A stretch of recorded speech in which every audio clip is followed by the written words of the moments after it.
नमस्कार, स्वागत है आप सभी का। आप देख रहे हैं समाचार। मैं हूं अजय मिश्र। शुरुआत करते हैं अब तक की हेडलाइंस से।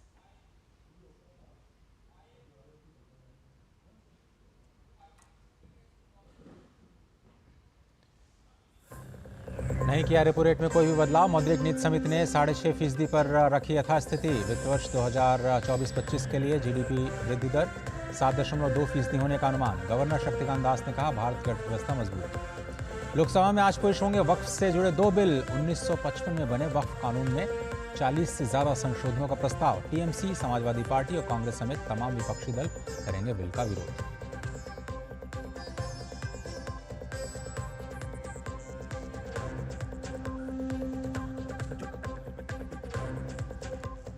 जम्मू कश्मीर में चुनाव की तैयारियों का जायजा लेने के लिए आज श्रीनगर पहुंचेगी चुनाव आयोग की टीम। राजनीतिक दलों के साथ होगी बैठक। सुप्रीम कोर्ट की ओर से सुप्रीम चुनाव के लिए 30 सितंबर तक की डेडलाइन।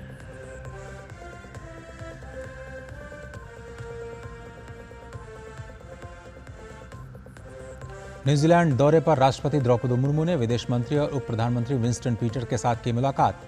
अंतर्राष्ट्रीय शिक्षा सम्मेलन में शिक्षा को बताया सामाजिक परिवर्तन और राष्ट्र निर्माण का माध्यम।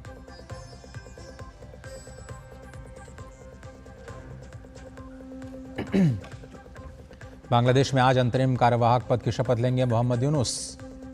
हिंसा के दौर से गुजर रहे बांग्लादेश में हालात अब भी बेहद नाजुक।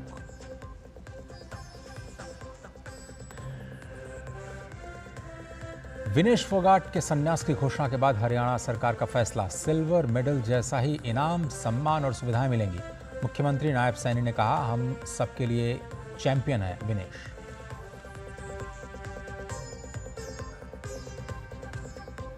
और पेरिस ओलंपिक्स में इतिहास बनाने से सिर्फ एक कदम दूर नीरज चोपड़ा लगातार दूसरी बार गोल्ड पर रहेगी नजर। वही कांस्य पदक के लिए भारतीय हॉकी टीम का स्पेन से होगा मुकाबला।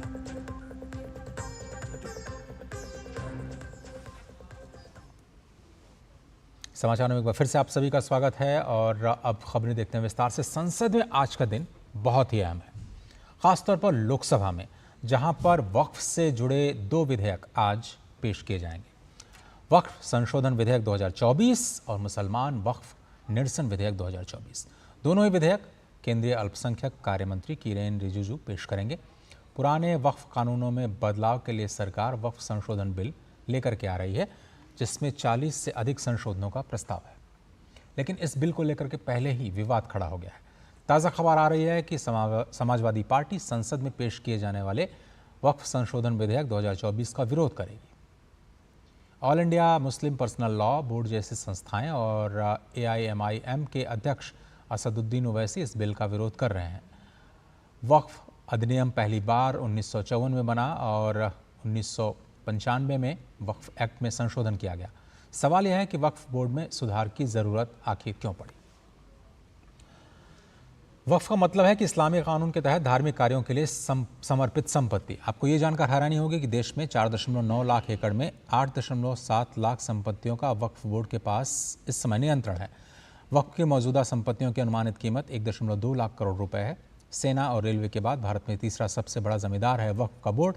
लेकिन इन सब में अहम बात यह है कि कोई संपत्ति वक्फ घोषित होने पर हमेशा के लिए उस पर वक्फ का ही अधिकार हो जाता है, जबकि तुर्की, मिस्र और जॉर्डन सहित कई इस्लामिक देशों में वक्फ बोर्ड जैसा कोई संस्थान है ही नहीं। और तो और अगर किसी को वक्फ से जुड़े मामले में कहीं कोई अपील करनी होती है तो उसके लिए वक्फ बोर्ड ही ट्राइब्यूनल है, वो अदालत में नहीं जा सकता।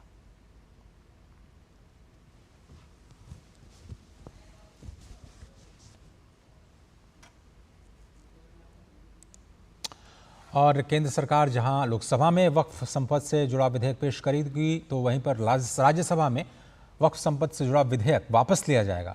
पूर्व प्रधानमंत्री मनमोहन सिंह की यूपीए सरकार ने 18 फरवरी 2024 को राज्यसभा में वक्फ संपत्ति से जुड़ा ये बिल पेश किया था।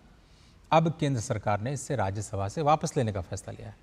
अल्पसंख्यक मामलों के मंत्री किरेन रिजिजू आज इसे वापस लेने का विधेयक राज्यसभा में पेश करेंगे। माना जा रहा है कि इस दौरान राज्यसभा में विपक्षी दल इसका कड़ा विरोध दर्ज करा सकते हैं। ऐसा विरोध उस वक्त देखने को मिला था जब 8 दिसंबर 2023 को वक्फ बोर्ड एक्ट अधिनियम 1995 को निरस्त करने के एक प्राइवेट मेंबर बिल को राज्यसभा में पेश किया गया था।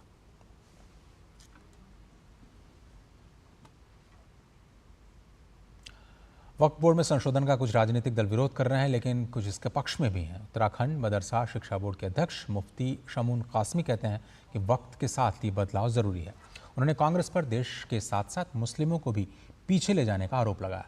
वहीं वक्फ बोर्ड हरियाणा में लंबे समय तक काम कर चुके हनीफ कुरैशी ने भी वक्फ बोर्ड में सुधार की ज़रूरत बताई है।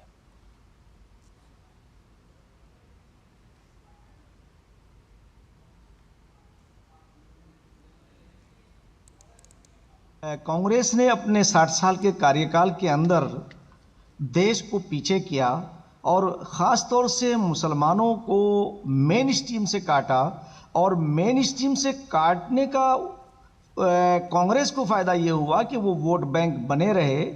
वक्फ बोर्ड को बजाय इसके कि उनकी जो प्रॉपर्टी है, जो संपत्ति है, उसका संरक्षण होता, उसे अथाह पावर दे करके उन्हें खुश किया और अपने चहेतों को, अपने करीबी लोगों को ये पुरस्कार के तौर से दिया और उन्होंने उसका मिसयूज़ किया। देश के यशस्वी प्रधानमंत्री श्री नरेंद्र मोदी जी एक ऐसे नेता हैं इस देश के कि जो सबका साथ, सबका विकास, सबका विश्वास को आगे बढ़ा रहे हैं। वक्फ बोर्ड में संशोधन के बाद वक्फ का जो सही इस्तेमाल है वो होगा और जो तुष्टीकरण की नीति है उस पर अंकुश लगेगा।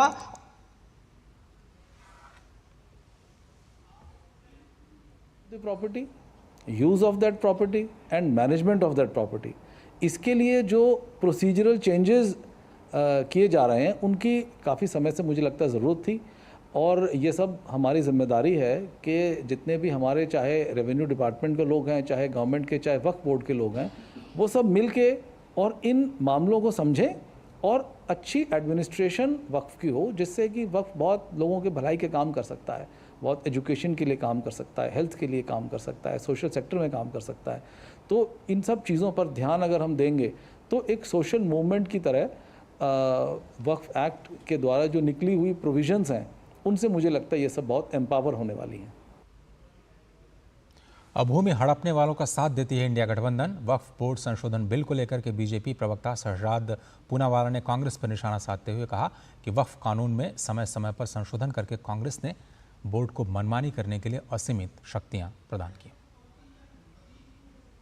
वक्फ के कानून में बड़े लंबे समय से मुस्लिम समाज की ही ये मांग थी कि उसमें सुधार और संशोधन लाए जाए, ताकि जो वक्फ है वो लैंड ग्रैबिंग का औजार न बन के, लैंड जिहाद का औजार न बन के गरीब मुसलमानों के काम आ सके। हमने देखा है कि किस प्रकार से तुष्टीकरण के चलते कांग्रेस पार्टी ने समय समय से वक्फ के एक्ट में ऐसे संशोधन किए जिससे कि उनकी असीमित ताकतें हो गई। उनके पास ऐसे पावर्स आ गए कि वो किसी भी जमीन को अपनी घोषित कर सकते हैं और फिर सामने वाली पार्टी को ये बताना पड़ता है कि वो जमीन उनकी नहीं है। इस प्रकार के पावर्स के साथ कभी ताजमहल को अपना घोषित कर देना, कभी तमिलनाडु के पूरे गांव को अपना घोषित कर देना, कभी किसी मंदिर वाली जमीन को घोषित कर देना, ये ऐसे कई उदाहरण हमने देखे हैं।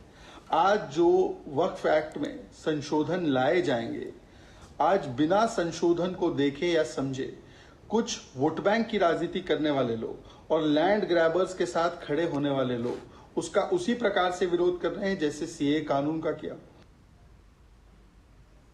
और इस पूरे मामले पर शैलेंद्र मिश्र हमारे संवाददाता इस वक्त जुड़ रहे हैं। शैलेंद्र, वो कौन से बड़े प्रोविजंस हैं जो संशोधन के रूप में आज पेश किए जाएंगे, और साथ ही साथ इसके पीछे का मकसद भी थोड़ा सा समझाएं प्लीज। जी देखिए, वक्फ जो कानून है उसमें जो बदलाव किए गए समय समय पर कांग्रेस की सरकारों के द्वारा, उससे हुआ क्या कि एक असीमित शक्ति वक्फ बोर्ड को मिल गई, और उसके बाद हमने देखा कि बहुत सारे विवाद हुए। यानी गैर मुस्लिमों की ज़मीनों तक भी, जो लोग इस्लाम नहीं मानते हैं उनकी ज़मीनों तक भी वो दायरा बढ़ गया वक्फ बोर्ड की ज़मीनों का। यानी वो ऐसी ज़मीनों पर भी दावा हो सकता है जो किसी गैर मुस्लिम द्वारा दी गई हो, जो कि पहले ऐसा नहीं था। इसके साथ ही साथ आप देखें, विवाद के मामले में वक्फ बोर्ड का ट्राइब्यूनल ही फैसला करेगा, जिसमें हम जानते हैं कि मुस्लिम एक तरह से देखें तो उनका जो प्रतिनिधित्व है, तो वहाँ वो फैसला जो होता है उसमें न्याय अगर नहीं मिलता है तो फिर वो कहाँ जाए, इस बात की एक तरह से देखें बहुत सवाल उठता है। तीसरा, वक्फ बोर्ड की संपत्तियों के रख रखाव या डिजिटाइजेशन, उसको आगे नहीं बढ़ाया गया, और चौथी बात यह है कि राजस्व आप देखें, आप रेलवे और रक्षा के बाद आप कह ही रहे थे, सुना रहे थे कि सबसे ज़्यादा ज़मीनें वक्फ बोर्ड के पास है, लेकिन राजस्व इतना कम आता है, 200 करोड़ से भी कम, कि उससे मुस्लिम परिवारों के जो विकास, एजुकेशन पर या हेल्थ पर अगर जो कुछ खर्चा आप कर सकते हैं वक्फ की संपत्तियों से होने वाले आय से, वो नहीं हो पाता है। बजाय जो वक्फ की संपत्तियों पर कब्जा करने वाले लोग हैं या फिर वो उसका रखरखाव के नाम पर उन संपत्तियों का निजी फायदे के लिए इस्तेमाल करने वाले लोग हैं, वो उसका इस्तेमाल करते हैं। और देखने को क्या मिला कि 1954 और 1995 लगातार जो संशोधन किए गए, उन संशोधनों के बाद काफ़ी विवाद बढ़े। सरकारी ज़मीनों पर भी एक तरह से देखें तो वक्फ के दावे सामने आने लगे, विवाद सामने आए। अब संशोधन ये है कि सिर्फ ये कह देना कि कोई उसका इस्तेमाल इस्लाम के लिए हो रहा था और उसको वक्फ पर दावा, वक्फ बोर्ड की ज़मीन घोषित करने का दावा करना कि वो वक्फ की ज़मीन है, उसके लिए आपको प्रमाण रिकॉर्ड दिखाने होंगे। और जो ट्राइब्यूनल की बात है, उसमें जो जिलाधिकारी हैं उनकी एक भूमिका होगी, क्योंकि अभी आप देखें कि पूरी तरह से एक तरफा मामला था, जिसमें जो बाकी जो ट्रस्ट हैं, जो अन्य धार्मिक ट्रस्ट है, उसमें देखिए वो विवाद सिविल कोर्ट में जाते थे, लेकिन यहाँ पर वक्फ ट्राइब्यूनल में जाते थे। तो ये एक बहुत बड़ा अंतर था। क्या संशोधन तो ये संशोधनों के जरिए सुनिश्चित किया जाएगा कि पारदर्शिता है। एक और बात है कि मुस्लिम महिलाओं का प्रतिनिधित्व आप देखें तो वक्फ बोर्ड में नहीं था, अब ये सुनिश्चित किया जाएगा कि उनका प्रतिनिधित्व हो। तीसरी बात यह है कि मुस्लिम समाज के अलग अलग वर्ग से आने वाले लोग, अलग अलग फिरके को मानने वाले जो लोग हैं, उनका प्रतिनिधित्व हो। सिया, सुन्नी, वहाबी, जो भी उनका एक प्रतिनिधित्व इस बोर्ड में हो, तो वो भी सुनिश्चित किया जाएगा। इससे क्या होगा कि जो विवाद है उसमें कमी आएगी, राजस्व बेहतर हो। शैलेंद्र, ये थोड़ा सा ये समझना चाहेंगे आपसे कि और उसका इस्तेमाल। सबसे बड़ी बात जो आप कह रहे हैं कि जो उनके पास असीमित शक्तियां इस बात की थी कि किसी भी संपत्ति को वक्फ की संपत्ति घोषित किया जा सकता था, ये धारा 40 क्या अब इसको पूरी तरह से हटाया जा रहा है और अब आगे जाकर के बोर्ड इस तरह का कोई भी फैसला या किस तरह की कोई भी दलील या दावा नहीं कर सकता है? ये एक बड़ा कहें कि बदलाव संशोधन के रूप में आ रहा है। ये देखिए, केवल यही बदलाव नहीं, आप देखिए प्रयोग के आधार पर जमीन पर दावा कर देना कि वक्फ की संपत्ति है, इस्लाम के किसी काम में वो प्रयोग होती है, दरगाह में या फिर मस्जिद में या फिर बाकी जो एक तरह से काम है उनमें, और उसके बाद उस पर वक्फ का दावा कर देना और वक्फ बोर्ड फैसला सुना दे, फिर आप सिविल कोर्ट नहीं जा सकते। ये पूरा एक तरफा मामला था और इसी वजह से हमने देखा कि पूरे तमिलनाडु का एक गांव का गांव वक्फ बोर्ड की संपत्ति घोषित कर दिया गया। मध्य प्रदेश हाई कोर्ट ने टिप्पणी की, सुप्रीम कोर्ट की ऑब्जर्वेशन है और विवाद बढ़ रहे थे कि सरकारी कोई बिल्डिंग को वक्फ बोर्ड के लिए दावा कर दिया जाए, भविष्य में और ऐसे विवाद आते। अब क्या होगा कि इस तरह के दावा करने से पहले आपको रेवेन्यू रिकॉर्ड्स दिखाने होंगे, यानी जो राजस्व का रिकॉर्ड है, जो सरकारी दस्तावेज है, उसका प्रमाण भी आपको देना होगा। सिर्फ प्रयोग के आधार पर किसी जमीन पर दावा नहीं कर सकते और उसका कोई असीमित दायरा नहीं इस तरह से होगा। हम जानते हैं कि आप देखें कि 1954 में जो बदलाव किया गया, 1995 में बदलाव के बाद तो बहुत असीमित पावर दिया गया और जिसमें गैर मुस्लिमों की ज़मीन अगर दान दी जाती है उसको भी शामिल कर लिया गया। दुनिया के तमाम मुस्लिम देशों में भी देखें, तमाम देशों में देखें तो उतनी पावर वक्फ बोर्ड को नहीं है जितनी भारत में तमाम संशोधनों के जरिए दी गई, जिसका दुरुपयोग हम बीते कई दशकों से सामने देख रहे हैं। तो ये एक बहुत बड़ा मसला था जिसमें अब एक तरह से देखें तो सरकार का एक प्रतिनिधित्व होगा जिलाधिकारी के जरिए, और जो वक्फ बोर्ड का जो एक संयोजन है उसमें मुस्लिम समाज के हर वर्ग का प्रतिनिधित्व हो और अल्पसंख्यक वर्ग से भी कोई और शामिल हो पाए, ये एक सुझाव आया है। तो ये देखने वाली बात होगी। तमाम अन्य संशोधन है, जब बिल रखे जाएंगे, कहा जा रहा है कि 40 से ज़्यादा संशोधन है, लेकिन प्रयोग के आधार पर सिर्फ जमीन वक्फ बोर्ड की हो जाए, ये दावा करना मुझे लगता है कि वो जो संशोधन आ रहा है वो उसमें कुछ बदलाव की बात कहेगा।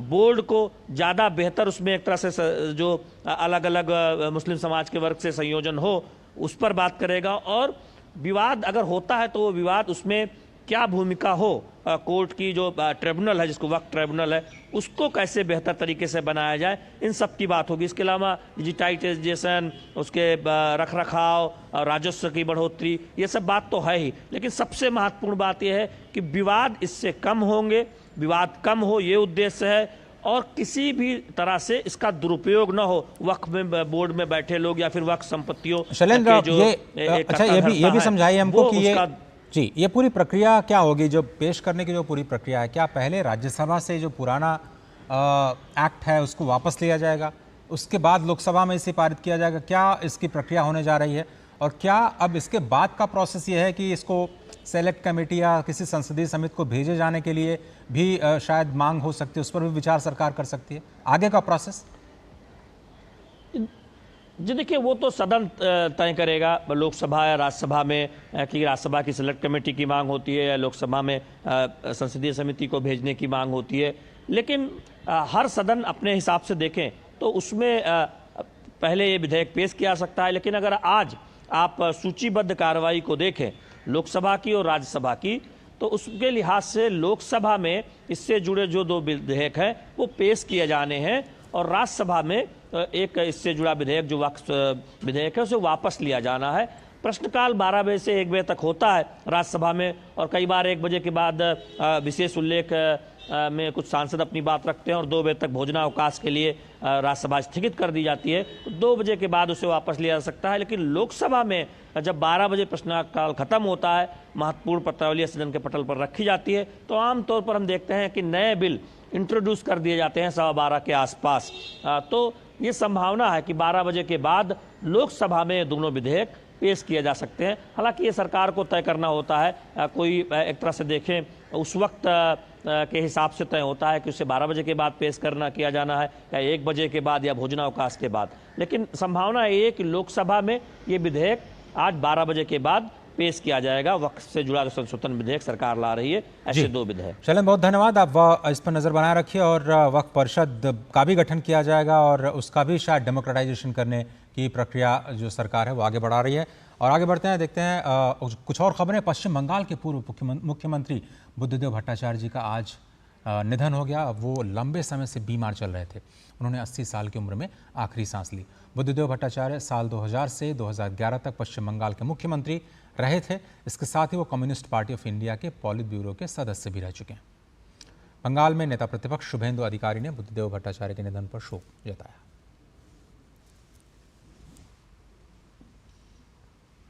भारतीय रिजर्व बैंक के गवर्नर शक्तिकांत दास ने मौद्रिक नीति के फैसलों की घोषणा की है। उन्होंने बताया कि एमपीसी ने लगातार 9वीं बार रेपो रेट में कोई भी बदलाव नहीं किया, यानी रेपो रेट को 6.5% पर बरकरार रखा गया है। It decided by a majority of 4:2 members to keep the policy repo rate unchanged at 6.5%.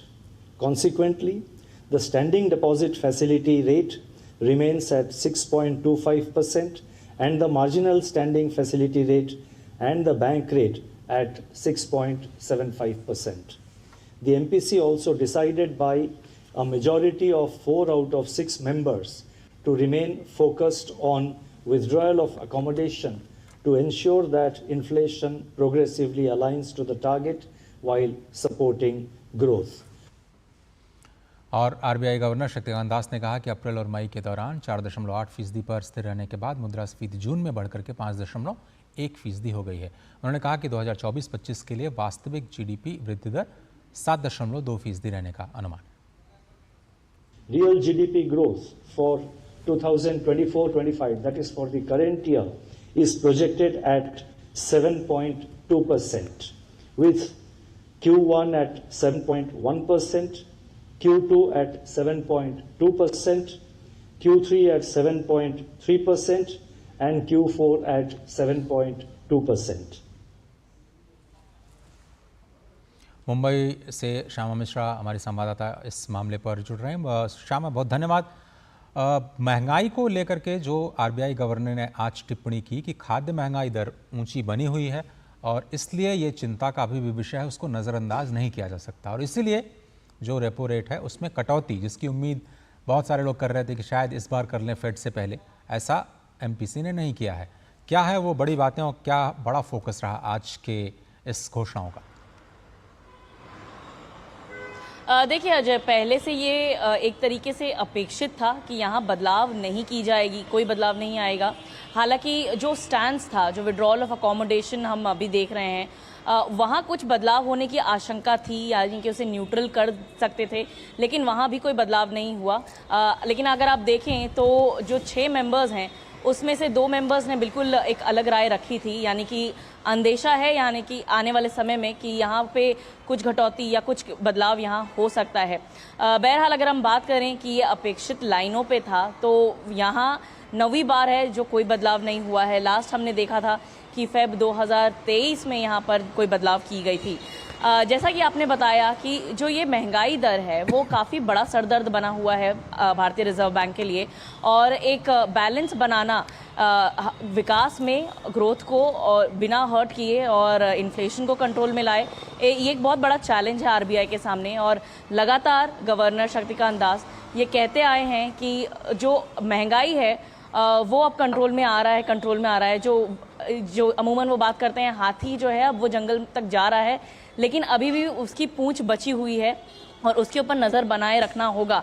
लेकिन अब दिख रहा है कि ये हाथी थोड़ा सा बाहर आता हुआ नज़र आ रहा है, क्योंकि देखा हमने यहाँ पर कि जो गवर्नर चाहते हैं कि 4% की जो दर है, जो एक कंफर्टेबल रेंज माना जाता है भारतीय रिजर्व बैंक के लिए, वहाँ नहीं आ पा रहा है महंगाई। और अगर वो आ भी जाता है तो वो एक सस्टेन्ड तरीके से आना चाहिए, यानी कि एक बार या 2 जो डेटा आते हैं उसमें अगर वो सिर्फ 4% है और बाकी फिर वो बढ़ जाता है, तो यहाँ पर रेट कट की कोई उम्मीद नहीं कर सकता है कोई भी।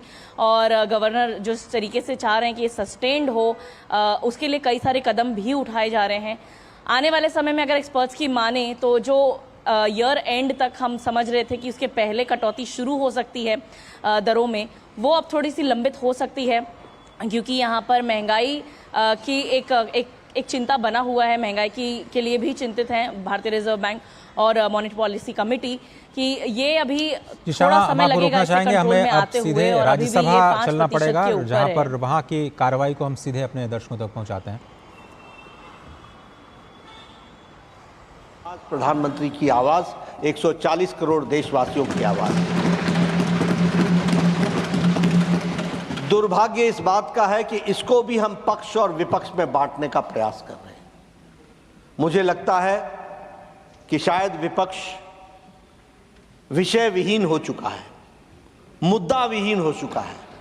The opposition does not have any solid issue which they want to discuss, for which the ruling party is ready for discussion on all forums and on the forum of Rajya Sabha. लेकिन जब सारा देश इस विनेश के साथ खड़ा है तो मुझे लगता है, और जो भी प्लेटफॉर्म्स थे और हैं, उन सारे पर रिड्रेसल का प्रयास भारत की सरकार और खेल मंत्रालय और ओलंपिक एसोसिएशन के हमारे नुमाइंदों ने किया है। इस बात का मैं विश्वास दिलाना चाहता हूँ। इसलिए भावनाओं पर कंट्रोल करना, भावनाओं को सीमित रखना और अपने विवेक से काम करना, यह इस समय की आवश्यकता है। मुझे लगता है, मैं आशा करता हूं कि विपक्ष अपनी भूमिका को इस दृष्टि से देखेगा। एक बार आपको जिस तरीके से आपके चेयर को आघात पहुंचा है, यह सच में निंदनीय है, ऐसा मैं कहना चाहूंगा। Will you take your seat?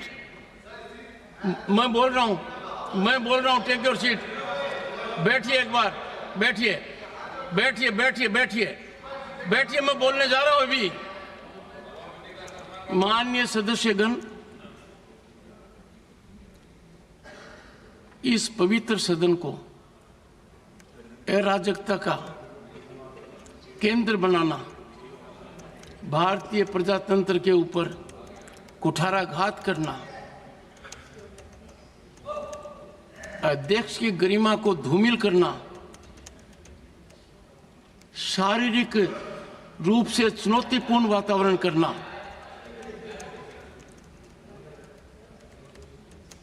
ये अमर्यादित आचरण नहीं है। ये हर सीमा को लांघित करने वाला आचरण है। ये सदन इस समय देश की रूलिंग पार्टी के अध्यक्ष को यहां सदन के नेता के रूप में देख रही है। यह सदन इस समय प्रतिपक्ष दल के राष्ट्रीय अध्यक्ष का भी उपस्थितियां देख रही है, प्रतिपक्ष के नेता के रूप में। कांग्रेस पार्टी की वरिष्ठ नेता भी इस सदन के सदस्य हैं। जो मैं हाल के दिनों में देख रहा हूं और जिस तरीके से चुनौती शब्दों से, पत्र के द्वारा, अखबार के माध्यम के द्वारा, एक प्रमुख अखबार, नाम नहीं लेना चाहता, कितनी गलत टिप्पणी की है मैंने देखा है। मेरे को यह चुनौती नहीं दी जा रही है, यह चुनौती सभापति के पद को दी जा रही है। और यह चुनौती, प्लीज, यह चुनौती इसलिए दी जा रही है कि जो व्यक्ति इस पद पर बैठा है वो इसके लायक नहीं है, ऐसा ये सोचते हैं। मुझे हाउस का समर्थन जितना चाहिए उतना नहीं मिला है। मैंने प्रयास में कोई कमी नहीं की। Don't laugh at it mister Jairam. No, मैंने, सुनिए, don't make any show off it. No, don't make it. सुनिए प्लीज। माननीय सदस्यगण, माननीय सदस्य, I know your habit. 1 second. माननीय सदस्यगण, अब मेरे पास एक ही विकल्प है। मैंने सदन में बहुत वरिष्ठ सदस्य हैं, अब भी उपस्थित हैं, उनका सम्मान करता हूं। उन्होंने राजनीति मेरे से बहुत ज्यादा देखी है। दुखी मन से मैं मेरी शपथ से दूर नहीं भग रहा हूं, पर मुझे जो आज मैंने देखा है, जिस तरीके का व्यवहार सदस्य ने किया है, शारीरिक रूप से किया है, जिस तरीके का व्यवहार इधर से भी हुआ है, मैं कुछ समय के लिए यहां बैठने में अपने आप को सक्षम नहीं पा रहा हूं। मैं दुखी मन से नमस्कार।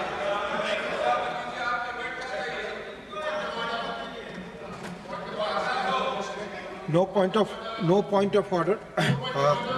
Mr. Abdul Wahab. Mr. Abdul Wahab. Mr. Abdul Wahab. बहुत ही महत्वपूर्ण घटनाक्रम इस वक्त आप सीधे ये प्रसारण देख रहे हैं राज्यसभा से। और एक बड़ी खबर यह है कि केंद्रीय मंत्री जेपी नड्डा ने राज्यसभा में बहुत ही महत्वपूर्ण बयान दिया है। और बयान ये कि विपक्ष अब मुद्दा विहीन हो चुका है और इसलिए हर बात पर जो राजनीति है वो सदन में की जा रही है। स्पष्ट तौर पर उन्होंने कहा कि सारा देश विनेश के साथ खड़ा है और सरकार और खेल मंत्रालय ने विनेश को पूरा सपोर्ट किया है। और इस मुद्दे पर विपक्ष द्वारा जो राजनीति की जा रही है अत्यंत ही दुर्भाग्यपूर्ण है। लेकिन उससे भी बड़ी बात उपराष्ट्रपति ने कही, जिन्होंने ये कहा कि इस पवित्र सदन को अराजकता का केंद्र बनाया गया। बहुत ही गंभीर टिप्पणी आज सार्वजनिक तौर पर उपराष्ट्रपति ने देश के सामने रखी है। उन्होंने कहा कि सार्वजनिक रूप से चुनौतीपूर्ण वातावरण बनाना अत्यंत दुख का विषय है। और वो पहली बार मुझे लगता है कि राज्यसभा का आसन छोड़ करके वो चले गए और बहुत ही दुखी मन से देश के सामने अपील करते हुए आज उन्होंने कहा कि मैं कुछ समय के लिए अपने इस पद पर अपने आप को बैठने के लायक नहीं समझता, क्योंकि विपक्ष ये समझता है कि जो व्यक्ति इस पद पर बैठा है वो उसके लायक नहीं है।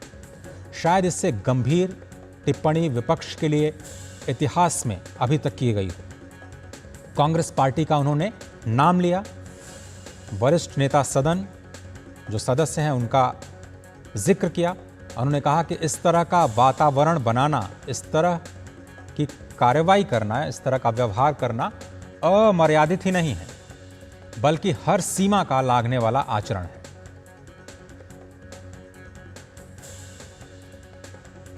तो ये बड़ी खबर आज राज्यसभा में ऐसा देखने को मिला कि उपराष्ट्रपति को अपना आसन छोड़ करके कुछ समय के लिए जाना पड़ा। आगे बढ़ते हैं। जम्मू कश्मीर में चुनाव की आहट इस वक्त सुनाई दे रही है, जहां जम्मू कश्मीर विधानसभा चुनाव जल्दी हो सकते हैं। इसी सिलसिले में चुनाव आयोग की टीम आज से प्रदेश के 2 दिनों के दौरे पर है। यहां टीम चुनाव की तैयारियों की समीक्षा करेगी। इसके साथ ही आयोग के अधिकारी विभिन्न राजनीतिक दलों के नेताओं के साथ बैठक कर चुनावी प्रक्रिया पर चर्चा करेंगे। जम्मू कश्मीर में सुप्रीम कोर्ट की ओर से चुनाव कराने के लिए 30 सितंबर तक डेडलाइन दी गई है। जम्मू और कश्मीर में पहली बार एससी के लिए 9 सीटें आरक्षित की गई हैं।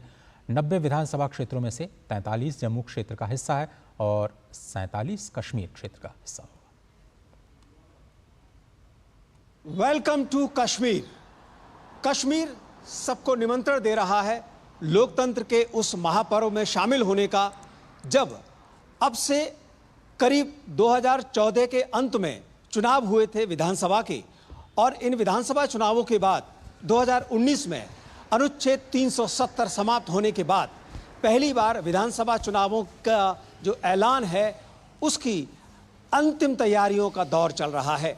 चुनाव आयोग की टीम यहाँ पर 8 तारीख से लेकर 9 तारीख के बीच में रहेगी और इसमें वो यहाँ के सभी स्टेक होल्डर, चाहे वो राजनीतिक दल हो, चाहे वो प्रशासक हो, चाहे वो ऐसे लोग हों जो कश्मीर के लोकतंत्र को मजबूत बनाने में भूमिका निभाते हैं, उन सब के साथ बातचीत करेगा और कोशिश करेगा कि एक ऐसी तारीखों का ऐलान किया जाए जिसमें अधिक से अधिक लोग मतदान में भागीदारी कर पाएं, क्योंकि इस भागीदारी को चुनाव आयोग ने देखा है लोकसभा चुनावों के दौरान, जब लोग घरों से निकले और कश्मीर और जम्मू के लोकतंत्र को मजबूत बनाया एक हैवी टर्नआउट के जरिए। तो देखते हैं कि इन तैयारियों के माध्यम से चुनाव आयोग कब तक चुनावों का ऐलान करता है, लेकिन अपने इस 2 दिन के दौरे में वो इस बात को जरूर सुनिश्चित करेगा कि फ्री एंड फेयर इलेक्शन कराने के लिए जो कुछ जरूरी कदम हैं वो उठाए जाएं। कैमरामैन जगमोहन के साथ ऋषि कुमार, डीडी न्यूज़, श्रीनगर।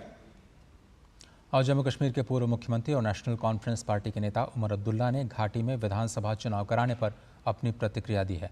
उन्होंने आयोग से जल्द नोटिफिकेशन जारी करने की गुजारिश की ताकि वो तैयारियां शुरू कर सके। जिस दिन से सुप्रीम कोर्ट का फैसला आया था 370 के मामले में, उस दिन से हम इन इलेक्शन की तैयारी में लगे रहे। बीच में लोकसभा के इलेक्शन आए, वो भी हमने निपटा लिए। अब असेंबली के इलेक्शन होने हैं। कल election commission of India Jammu Kashmir के 4 रोज़ा जो है दौरे पे यहाँ आएंगे। हमारी उनसे सिर्फ यही गुजारिश होगी कि जल्द से जल्द नोटिफिकेशन जारी की जाए और यहाँ इलेक्शन का सिलसिला जो है वो शुरू की जाए। और हम ये भी उनसे उम्मीद करेंगे कि हर पार्टी के साथ बराबर का सलूक किया जाए ताकि लेवल प्लेइंग फील्ड पे हम इलेक्शन जो है लड़ने का काम करें। और श्रीनगर से ऋषि कुमार हमारे साथ जुड़ रहे हैं। ऋषि, बहुत धन्यवाद वक्त निकालने के लिए। बहुत ही महत्वपूर्ण दौरा है और आर्टिकल 370 हटने के बाद पहली बार शायद अब चुनाव का माहौल की उसकी गहमा गहमी आपको फिजाओं में नजर आ रही होगी। क्या आपको लगता है कि जम्मू कश्मीर तैयार है चुनाव के लिए?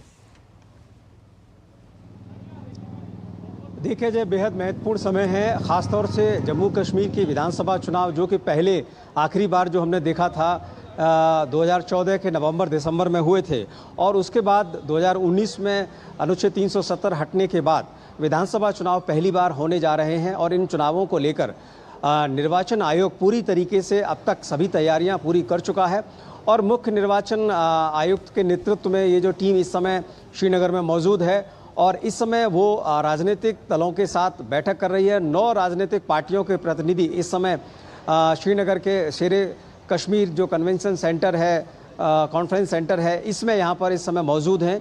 और जो पूरी की पूरी कवायद है चुनाव आयोग की, वो यही है कि जो फ्री एंड फेयर इलेक्शन कराने का जो कमिटमेंट उनका है उसको कैसे पूरी तरीके से सुनिश्चित किया जाए, और इसमें जो जो स्टेक होल्डर हैं, चाहे वो चुनाव कराए जाने से लेकर पूरी प्रक्रिया में शामिल होने वाले या चुनाव में भाग लेने वाले, सबसे पहले स्टेक होल्डर तो किसी भी चुनाव में जो मतदाता हैं वो होते हैं।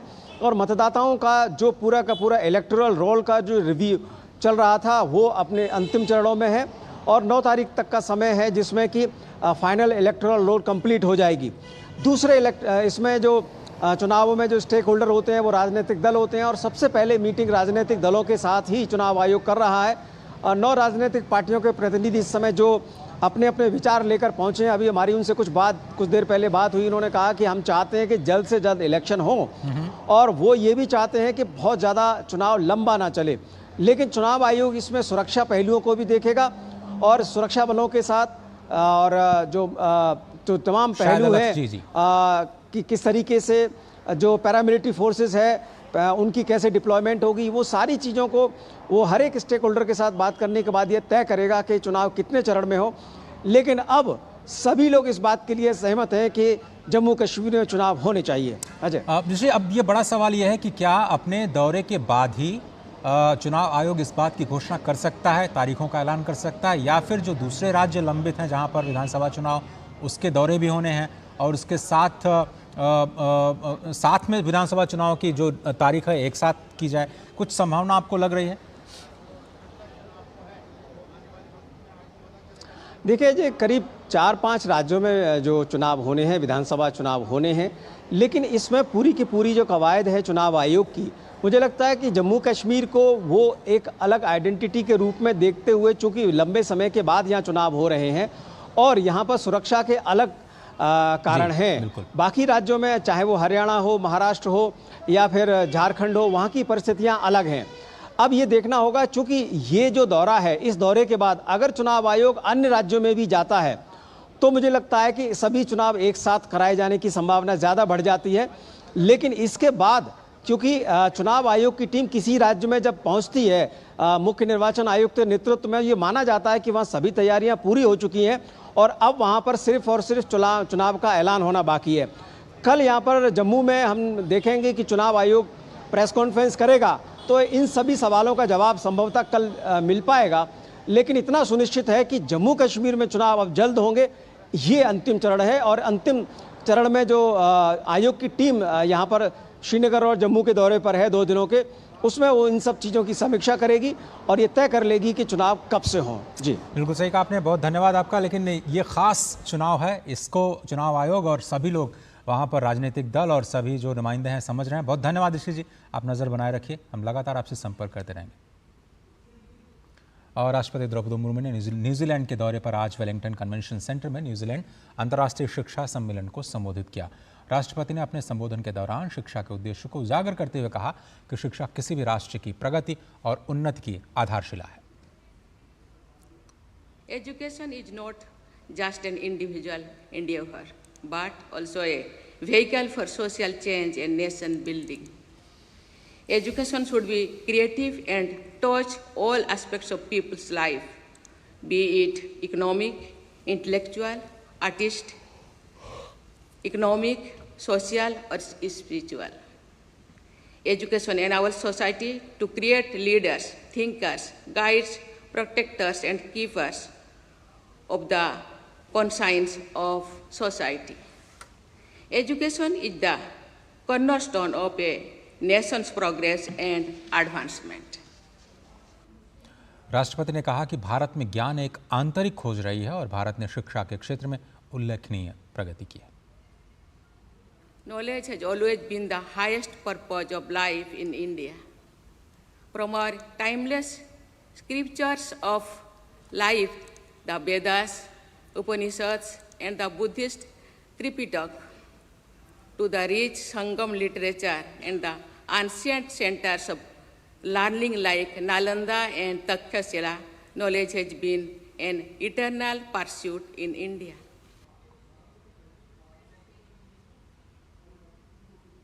और न्यूजीलैंड अंतर्राष्ट्रीय शिक्षा सम्मेलन में राष्ट्रपति द्रौपदी मुर्मू को माओरी कला को दर्शाने वाला एक मेमोरेंटो प्रदान किया गया। राष्ट्रपति द्रौपदी मुर्मू ने न्यूजीलैंड के अपने 3 दिनों के दौरे के दौरान न्यूजीलैंड के विदेश मंत्री और उप प्रधानमंत्री विंस्टन पीटर्स के साथ मुलाकात की है।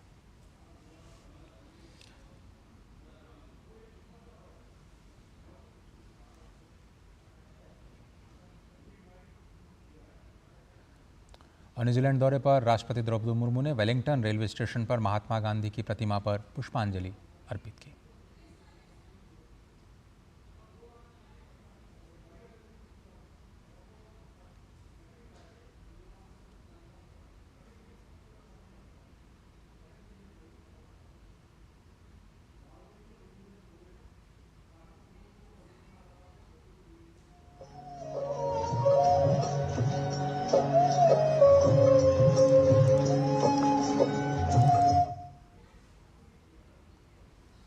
और राष्ट्रपति द्रौपदी मुर्मू के न्यूजीलैंड दौरे पर विदेश मंत्रालय के सचिव पूर्व जयदीप मजूमदार ने प्रेस वार्ता की।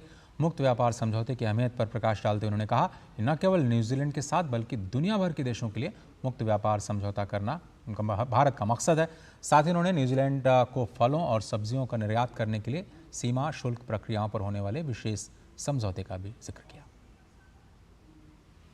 Free trade agreement is always a very aspirational target. And not just with New Zealand. I think for countries around the world, that is the ultimate objective, to enter into a free trade agreement.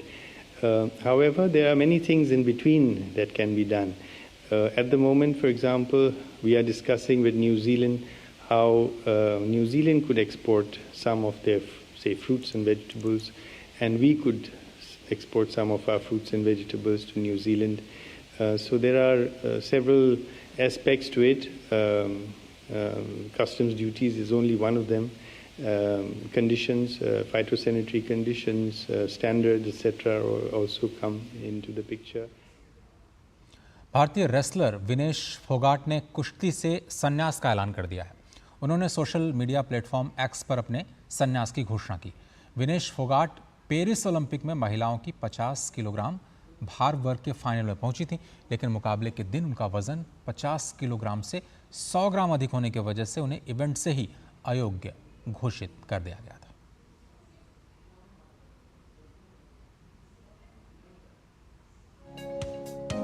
Vinesh Phogat का Paris Olympic में disqualify होने का गम अभी थमा नहीं था कि गुरुवार की तड़के सुबह भारत की दिग्गज महिला पहलवान विनेश फोगाट ने अपने संन्यास का ऐलान करके सबको चौंका दिया।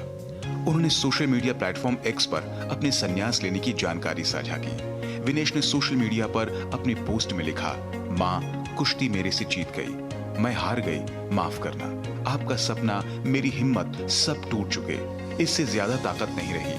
अब विनेश के इस ऐलान के बाद खेल प्रेमियों में निराशा की लहर दौड़ गई।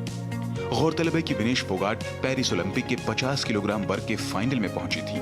मुकाबले के दिन उनका वजन 50 किलोग्राम से 100 ग्राम अधिक होने की वजह से उन्हें इवेंट से ही अयोग्य घोषित कर दिया गया था। इसके बाद से खेल जगत में निराशा छा गई। इस खबर के आते ही खुद प्रधानमंत्री नरेंद्र मोदी ने एक्स पर अपने पोस्ट में उन्हें सांत्वना देते हुए लिखा, विनेश, आप चैंपियनों में चैंपियन हैं, आप भारत का गौरव हैं और प्रत्येक भारतीय के लिए प्रेरणा हैं। आज का झटका दुख देता है। काश शब्द उस निराशा की भावना को व्यक्त कर पाते जो मैं अनुभव कर रहा हूँ। साथ ही मैं जानता हूँ कि आप दृढ़ता का प्रतीक हैं। चुनौतियों का डट कर मुकाबला करना हमेशा से आपका स्वभाव रहा है। मजबूत होकर वापस आओ, हम सब आपके साथ हैं। गौरतलब है कि विनेश फोगाट पेरिस ओलंपिक में महिलाओं की 50 किलोग्राम भार वर्ग के फाइनल में पहुंची थी। वे ओलंपिक के फाइनल में पहुंचने वाली पहली भारतीय महिला पहलवान बनी थी, जिससे पेरिस ओलंपिक में भारत का एक और पदक पक्का हो गया था। हालांकि अब विनेश के संन्यास की घोषणा के बाद उनके प्रशंसकों सहित पूरे खेल जगत में निराशा की लहर दौड़ गई है। Sports desk, TT news. अब विनेश फोगाट ने अपने डिस्क्वालिफिकेशन के खिलाफ court of arbitration for sports में अपील की है। इस मुद्दे पर सीएएस आज अपना फैसला सुना सकती है। विनेश ने संयुक्त रूप से ओलंपिक में रजत पदक दिए जाने की मांग की है। इससे पहले भारतीय ओलंपिक संघ और भारतीय कुश्ती संघ ने भी इस मुद्दे पर अपना विरोध दर्ज कराया था। बता दें कि court of arbitration for sport एक अंतर्राष्ट्रीय निकाय है। इसका काम खेल से जुड़े सभी कानूनी विवादों का निपटारा करना है।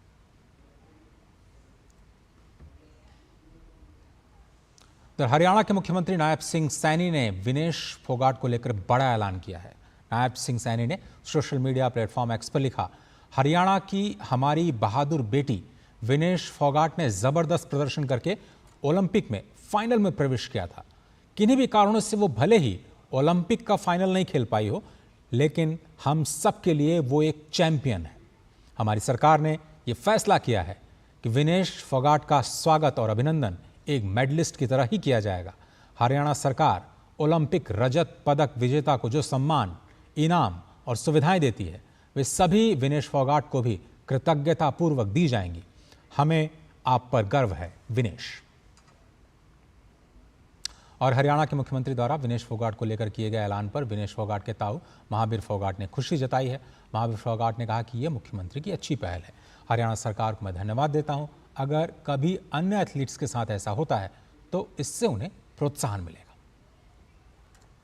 तो ये बहुत बढ़िया है जो ये शुरुआत की है, जो मुख्यमंत्री ने जो प्लेयर जो सोचा जो मान लिया भी उसका सिल्वर मेडल था, तो बहुत बढ़िया घोषणा है। बिल्कुल प्रेरणा मिलेगी जो भविष्य में जो ऐसी घटना घटती है होता है, तो ये पहल किया मुख्यमंत्री ने। धन्यवाद कि इसके जो गेम के प्रति जो इनकी सोच है, जो गेम को आगे बढ़ाना चाहते हैं, जो प्रोत्साहन राशि की जो घोषणा की है, धन्यवाद करता हूँ हरियाणा सरकार को। और ओलंपिक्स में आज के मुकाबलों की बात करें तो नीरज चोपड़ा पर सभी की निगाहें रहेंगी। Star javelin thrower Neeraj Chopra एक बार फिर से भारत के लिए पदक के सबसे प्रबल दावेदार हैं। सिर्फ मेडल ही नहीं, इस बार भी उनका टोक्यो ओलंपिक की तरह ही गोल्ड पर निशाना होगा। मौजूदा विश्व चैंपियन नीरज अगर पेरिस में स्वर्ण पदक जीतने में सफल रहते हैं तो भारत ही नहीं, दुनिया के महान एथलीट्स के रिकॉर्ड बुक में उनका नाम दर्ज हो जाएगा।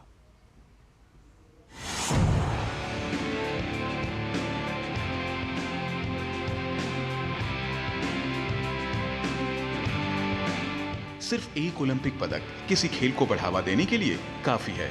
अगर यह गोल्ड मेडल हो तो फिर सोने पर सुहागा है। 3 साल पहले टोक्यो ओलंपिक में भारत के लिए स्वर्णिम सफलता हासिल करने वाले जेवलिन थ्रोअर नीरज चोपड़ा की सफलता ने इस खेल के प्रति देश भर के खेल प्रेमियों की उम्मीदें बढ़ा दी हैं। टोक्यो में जब नीरज चोपड़ा द्वारा फेंकी गई जेवलिन की दूरी अभी तक खेल प्रेमियों के दिलो दिमाग पर ताजा है। पेरिस ओलंपिक में एक बार फिर पूरे देश को नीरज से स्वर्णिम उपलब्धि की उम्मीद है। पिछले कुछ सालों में नीरज के प्रदर्शन के बाद पेरिस में उनका पदक तो पक्का नजर आ रहा है। नीरज पेरिस ओलंपिक में न केवल मौजूदा ओलंपिक चैंपियन बल्कि मौजूदा विश्व चैंपियन के रूप में भी उतरने जा रहे हैं। दुनिया भर में शायद ही कोई ऐसी प्रतियोगिता हो जिसमें नीरज पदक जीतने में सफल नहीं हुए हैं। हाल के समय में उन्होंने लंबी इंजरी ब्रेक के बाद वापसी की है और एक बार फिर देश के लिए पदक जीतने के लिए पूरी तरह से तैयार हैं। नीरज चोपड़ा ने अंतर्राष्ट्रीय स्तर पर साल 2016 से भारत का नाम रोशन करना शुरू कर दिया था। 19 साल की उम्र में नीरज ने भारत के लिए साउथ एशियाई खेलों में स्वर्ण पदक जीता। इसके बाद उन्होंने विश्व जूनियर चैंपियनशिप में स्वर्ण पदक जीतकर सभी को चौंका दिया।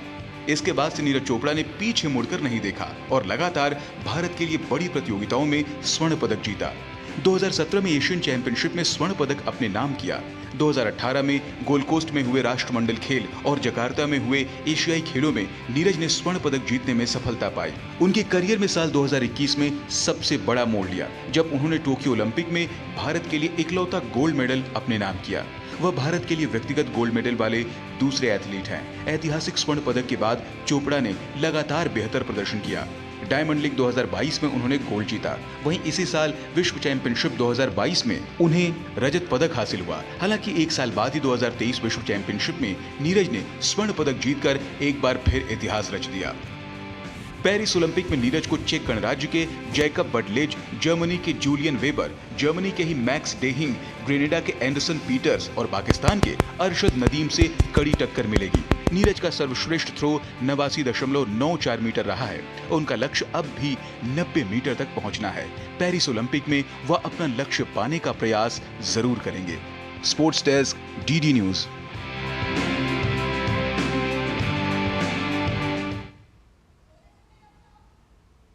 बड़े उत्साहित हैं हम लोग कि भाई रात के कब 11:55 होते हैं। सभी गांव वाले भी उत्साह में घूम रहे हैं। भाई जैसे ही 11:55 होंगे तो वैसे ही सभी लोगों की एक जो उम्मीदें हैं उन पर खरा उतरने की नीयत पूरी जी जान लगा देगा। तैयारियां बहुत अच्छी चल रही हैं। अभी स्क्रीन बाहर गली में लगेगा बैठक में, और सभी लोग उत्साहित हैं। भाई कुर्सी का है, मतलब हर चीज़ का प्रबंध हम लोगों ने किया हुआ है। और ये थे नीरज चोपड़ा के पिता सतीश कुमार, जिन्होंने अपना उत्साह दिखाया। और पेरिस ओलंपिक में भारत के लिए आज का बहुत ही महत्वपूर्ण दिन। जैवलिन थ्रो में नीरज चोपड़ा से आज स्वर्ण पदक की उम्मीद है। नीरज चोपड़ा की मां सरोज देवी ने कहा कि नीरज ने बहुत ही अच्छी मेहनत की है और हम गोल्ड ज़रूर जीतेंगे। तैयारी पूरी हो रही है और मेहनत पूरी कर रहा है बच्चा। उम्मीद तो गोल्ड के है, वो देखो जी किस्मत क्या जागेगी। घर में अच्छा चल रहा है जी माहौल, और थारे वर्ग 5-7 भाई आ रहे हैं और आसपास के भी आ रहे हैं। पेरिस ओलंपिक 2024 में भारतीय हॉकी टीम आज जब स्पेन के खिलाफ उतरेगी तो टीम का लक्ष्य होगा लगातार दूसरी बार कांस्य पदक को हासिल करना। वैसे टीम इंडिया के इस ओलंपिक में अब तक के प्रदर्शन पर गौर करें तो भारत ने अब तक सिर्फ 2 मुकाबले गंवाए हैं, जबकि 1 मुकाबला ड्रॉ खेला है। पेरिस ओलंपिक 2024 में सेमीफाइनल मुकाबले में भारतीय हॉकी टीम को भले ही जर्मनी से हार मिली हो, लेकिन टीम पदक की रेस में अब भी बनी हुई है। कांस्य पदक के मुकाबले के लिए टीम के सामने चुनौती के रूप में अब स्पेन है। भारतीय टीम की बात करें तो इस टीम ने जर्मनी के खिलाफ अंतिम 4 के मुकाबले में शानदार खेल दिखाया और तेजी भी दिखाई। गेंद पर नियंत्रण भी रखा। हालांकि पेनल्टी कॉर्नर पर टीम को थोड़ा होमवर्क और करने की जरूरत है। वैसे अमित रोहिदास की कमी टीम को बेहद खली, लेकिन अब स्पेन के सामने टीम अपनी इन तमाम कमियों को दूर कर एक बार फिर से कांस्य पदक को अपना बनाने के इरादे के साथ सामने होगी। टोक्यो 2020 ओलंपिक के बाद से भारत और स्पेन ने टूर्नामेंट में 9 मैच खेले हैं और भारतीय हॉकी टीम ने इनमें से 5 मैच जीते हैं। हालांकि इन 5 जीत में से 2 शूटआउट में जीत आई है। इस साल की शुरुआत में दोनों टीमें FIH प्रो लीग में 2 बार खेली थीं। भारत ने इन दोनों मैचों में से पहला मैच 4-1 से जीता, जबकि दूसरा मैच शूटआउट में जीता। स्पेन की बात करें तो टीम को नीदरलैंड्स के हाथों हार का दंश झेलना पड़ा है, लेकिन इस टीम ने बेल्जियम जैसी मजबूत टीम को शिकस्त दी है। ऐसे में भारतीय टीम को स्पेन से कहीं ज्यादा सावधान रहने की भी जरूरत है। भारतीय पुरुष हॉकी टीम ने ओलंपिक के इतिहास में अब तक 8 स्वर्ण, 1 रजत और 3 कांस्य पदक समेत कुल 12 पदक जीते हैं और जाहिर तौर पर एक और पदक टीम की ऊर्जा में बढ़ोतरी करेगा। Sports desk, DD news. और ओलंपिक से जुड़ी खबरों में अभी के लिए फिलहाल इतना ही।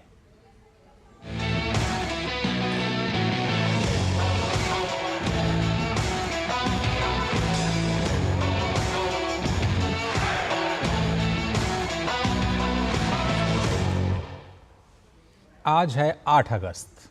ये वही तारीख है जब 1942 में महात्मा गांधी ने करो या मरो का नारा देते हुए अंग्रेजों के खिलाफ भारत छोड़ो आंदोलन की शुरुआत की थी। आज़ादी की लड़ाई में भारत छोड़ो आंदोलन मील का पत्थर साबित हुआ। देखिए हमारी ये खास रिपोर्ट। और इसी के साथ समाचार में सिर्फ इतना ही। दीजिए इजाजत। नमस्कार।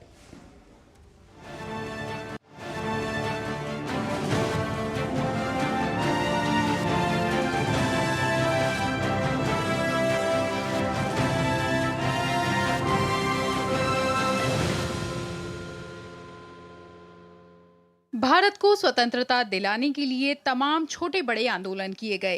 अंग्रेजी सत्ता को भारत की जमीन से उखाड़ फेंकने के लिए गांधी जी के नेतृत्व में जो अंतिम लड़ाई लड़ी गई उसे अगस्त क्रांति के नाम से जाना गया। इस लड़ाई में गांधी जी ने करो या मरो का नारा देकर अंग्रेजों को देश से भगाने के लिए पूरे भारत के युवाओं का आह्वान किया। यही वजह है कि इसे भारत छोड़ो आंदोलन या क्विट इंडिया मूवमेंट भी कहते हैं। 1857 के बाद भारत के स्वतंत्रता संग्राम की ये दूसरी सबसे बड़ी लड़ाई थी। महात्मा गांधी ने दूसरे विश्व युद्ध के दौरान 8 अगस्त 1942 को अखिल भारतीय कांग्रेस समिति के बॉम्बे अधिवेशन में भारत छोड़ो आंदोलन की शुरुआत की, जिसमें भारत से ब्रिटिश शासन को समाप्त करने की मांग की गई। ब्रिटिश क्रिप्स मिशन की असफलता के बाद महात्मा गांधी ने 8 अगस्त 1942 को बॉम्बे में गोवालिया टैंक मैदान में दिए गए अपने भाषण में अंग्रेजों भारत छोड़ो और करो या मरो का नारा दिया। उन्होंने कहा, जब भी सत्ता मिलेगी भारत के लोगों को मिलेगी और वही इस बात का फैसला करेंगे कि इसे किसे सौंपा जाता है। गांधी के भाषण के कुछ ही घंटों के भीतर भारतीय राष्ट्रीय कांग्रेस के लगभग पूरे नेतृत्व को बिना किसी मुकदमे के जेल में डाल दिया गया। देश भर के स्वतंत्रता सेनानियों की मांग एक मत थी और वो थी पूर्ण स्वराज। इस आंदोलन को शुरू करने का एक उद्देश्य था ब्रिटिश औपनिवेशिक शासन से तत्काल और पूर्ण स्वराज, और दूसरा भारत पर से अंग्रेजों का नियंत्रण समाप्त कर एक संप्रभु और स्वशासित राष्ट्र की स्थापना करना। पूर्ण स्वराज की मांग लेकर खड़ा हुआ भारत छोड़ो आंदोलन पूरे देश में, खासकर उत्तर प्रदेश, बिहार, बंगाल, बंबई, उड़ीसा और आंध्र प्रदेश में बहुत व्यापक रूप से फैल गया।